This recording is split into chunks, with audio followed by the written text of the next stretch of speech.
सवाल उनसे किया जाता है जो जवाब देने को तैयार हो। आप इतने दिन से सवाल करना तो मेरा मौलिक अधिकार है, हमारा मौलिक अधिकार है आर्टिकल 19 का 1 के तहत। We have the right to speech, right, we have the right to speech, but our speech is being curbed, brutally curbed. आप ना मुझे सवाल रखने का मौका देते हैं एज अ गवर्नमेंट, आप ना मुझे सवाल रखने का मौका देते हैं, आप मुझे इतना योग्य समझते हैं कि आप मेरे सवालों का जवाब दें अगर मैं कहीं रख भी दूं तो। सोसाइटी है भारत, एक ट्रेडिशनल सोसाइटी है। बिहार के लिए ये एलियन है, बिहार के लिए डेमोक्रेसी जैसी चीज एग्जिस्ट नहीं करती है आज के तौर पे। आप सोचिए, यहाँ पे अगर आप अपनी बात रखते हैं, आपने गर्दनी बाग को एक धरना स्थल बना दिया था, आपने बनाया था, इसी एग्जाम की बात करते हैं ना, आपने गर्दनी बाग को स्थल बनाया, वहां पे लाठीचार्ज कराई, क्यों कराई भाई?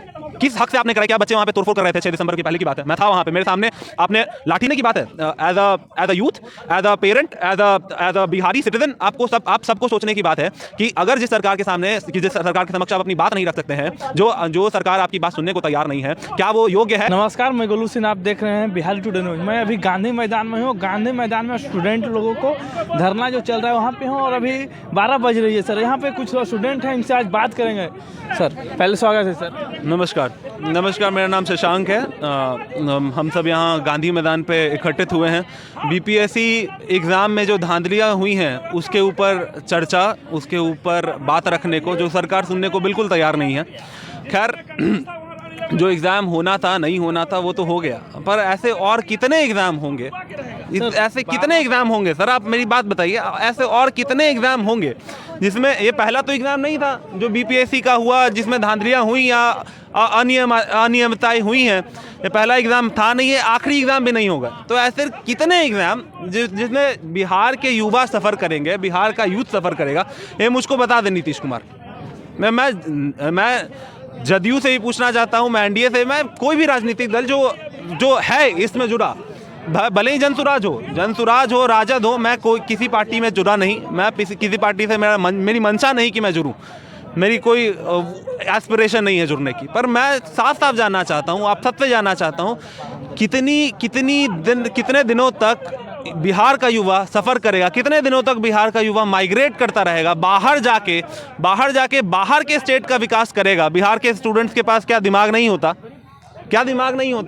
क्या उनके पास योग्यता नहीं है कि वो बिहार को डेवलप कर सके? क्यों जाते हैं बाहर बिहार? कितना दिन तक ये रात में बैठिएगा सर? कब तक क्वेश्चन लीक होगा? सरकार बिल्कुल, आप लोग वोट देते हैं सर, तो आप लोग सवाल नहीं कीजिएगा तो आप लोग को डंडा बताया जा रहा है। जी सर, सवाल उनसे किया जाता है जो जवाब देने को तैयार हो। आप इतने दिन से सवाल करना तो मेरा मौलिक अधिकार है, हमारा मौलिक अधिकार है आर्टिकल 19 का 1 के तहत। We have the right to speech, right? We have the right to speech, but our speech is being curbed, brutally curbed.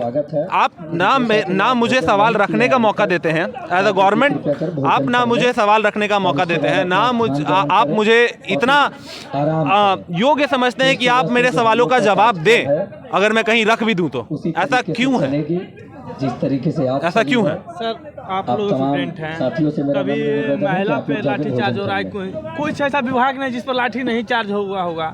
लाठी की सरकार टीचर हो गया, आंगनबाड़ी हो गया, चाहे आशा हो गई, सब पर लाठी चार्ज होता है बिहार में। क्या कहिएगा? जी देखिए, डेमोक्रेसी की तो हत्या है ही है, डेमोक्रेसी की हत्या है। डेमोक्रेसी आज भी भारत के लिए बहुत नया है। मैं बता रहा हूँ, भारत एक ट्रेडिशनल सोसाइटी है, बिहार के लिए ये एलियन है। बिहार के लिए डेमोक्रेसी जैसी चीज़ एग्जिस्ट नहीं करती है आज के तौर पे।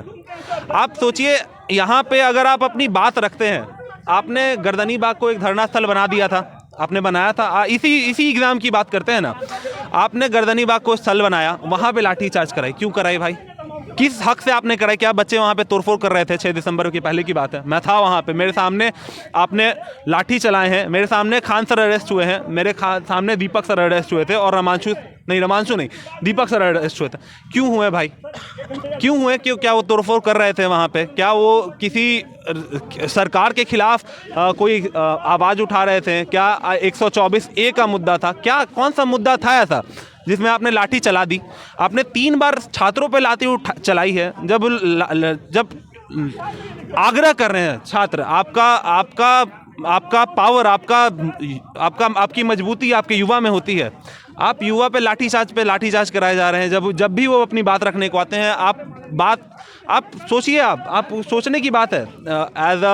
As a youth, as a parent, as a Bihari citizen, आप सबको सोचने की बात है कि अगर जिस सरकार के सामने, कि जिस सरकार के समक्ष आप अपनी बात नहीं रख सकते हैं, जो सरकार आपकी बात सुनने को तैयार नहीं है, क्या वो योग्य है कि आप उसको वोट दें? तो किसको देखना चाहिए बिहार में 25 में चुनाव है? देखिए मैं यूथ हैं तो आप ये आप कह रहे हैं कि ये सरकार है तो किसको देखना चाहिए? यूथ का तो बिना, नहीं। आप एक वोटर हैं बिहार का, इसमें तो जवाब बनता है आपको।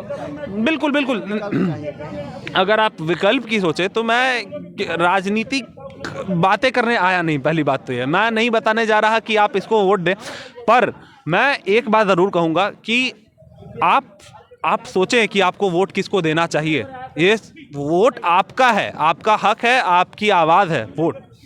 आपके वजह से आज आप देखें, आज आप कास्ट के नाम पे वोट देते हैं, कितनी गलत बात है। आप सबसे ज़्यादा 90% यहाँ पे वोट गिरते हैं कास्ट के नाम पे। डेवलपमेंट के नाम पे आप देते हैं वोट, आप देते हैं वोट, कोई भी नहीं देता है यहाँ पे वोट।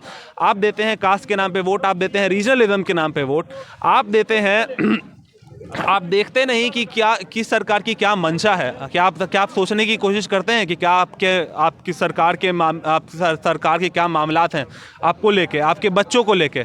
आप नहीं सोचते हैं। बाद में आप अपने बच्चे को कहेंगे सर कि उससे कुछ नहीं हुआ, वो लायक नहीं था। पर क्या आप लायक थे कि आप सही नेता चुन सके? सर बिहार में तो जाति जनगणना की सरकार ही गिन रहा है, जात पूछ रहा है। देखिए जात रियलिटी है इंडियन पॉलिटिक्स की। जात, ये सही बात है, जात जब तक है, जाति जो कभी नहीं जाती। जात एक रियलिटी है, इसको एक्सेप्ट करके चलना चाहिए। पर आप सोचिए कि क्या सिर्फ जाति ही एक एस्पेक्ट होना चाहिए जिस पे आप वोट दें?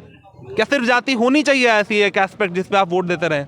मेरा मानना है नहीं। अगर आप देते हैं तो आप फिर ऐसे धरना को देखते रहें, आप इसमें पार्ट बनते रहें, आपके बच्चे, आपकी बेटियां सब मार खाती रहें, तो फिर आप उस समय वो अपना हक मांगने नहीं आ सकते, क्योंकि आपने वोट ही उस स्तर पे दिया है जिसपे आपका कोई हक नहीं कि आप यहाँ के वोट मांगे। आप एक यूथ हैं सर, क्या कहिएगा आने वाले यूथ को? जी बिल्कुल, मैं एज अ यूथ मैं यही कहूँगा कि माइग्रेट कर जाओ। बिहार का कुछ नहीं हो सकता है। अगर तुम सही वोट नहीं दे सकते, अगर तुम कास्ट से उठ के नहीं वोट दे सकते, अगर तुम अपने परिवार को नहीं समझा सकते कि क्यों तुम्हारा वोट कितना मायना रखता है और तुम क्यों किसको वोट देना चाहिए, तो तुम माइग्रेट कर जाओ, तुम यहाँ मत रहो। बिल्कुल सटायर है। क्यों रहोगे यहाँ भाई? यहाँ लाठी डंडा ही खाने के लिए फिर बैठे हो ना तुम्हें रोजगार तो मिलना नहीं है, रोजगार से मतलब नहीं है जब, तो तुम यहाँ हो क्यों? आप बिहार का डेवलपमेंट करने के लिए यूथ तो प्लान कर रहा है सर, बाहर दिल्ली बम्बे बिल्कुल कर रहा है। बहुत बेशर्मी के साथ ये बोला भी जाता है माननीय मुख्यमंत्री जी के द्वारा। मैं एक वो वीडियो देख रहा था जिसमें एक लड़की ने पूछा कि सर आप बताएं कि माइग्रेट क्यों कर रहे हैं हमारे युवा, हमारे पावर हैं, जो असली एक्चुअल पावर जो माना जाता है। आज भारत में सबसे ज़्यादा युवा हैं और सबसे बड़ी ताकत युवा की भारत देश की यही है कि इसके पास सबसे ज़्यादा युवा हैं। ठीक है, आप सोचिए, आप उनको चाहिए क्या? उनको चाहिए हेल्थ, उनको चाहिए एजुकेशन, उनको चाहिए स्कूलिंग, जो आप बिल्कुल नहीं दे रहे हैं। आप एज अ गवर्नमेंट नहीं दे रहे। माइग्रेट क्यों नहीं करे युवा? आप यही क्वेश्चन पूछा गया था नीतीश कुमार जी से कि क्या रीज़न है कि युवा माइग्रेट कर जाते हैं? क्या यहाँ जॉब है? क्या यहाँ पे कॉलेज हैं? क्या यहाँ पे हेल्थ डिपार्टमेंट ऐसा अच्छा है नहीं पूछा गया था। हाँ, इतना डिटेल में नहीं पूछा गया था बिल्कुल, लेकिन एलोबरेट कर रहे हैं, बहुत बढ़िया कर रहे हैं। हाँ, सीधा पूछा गया, वो बोले कि हम लोग दूसरे राज्य में मजदूर जो है हमारे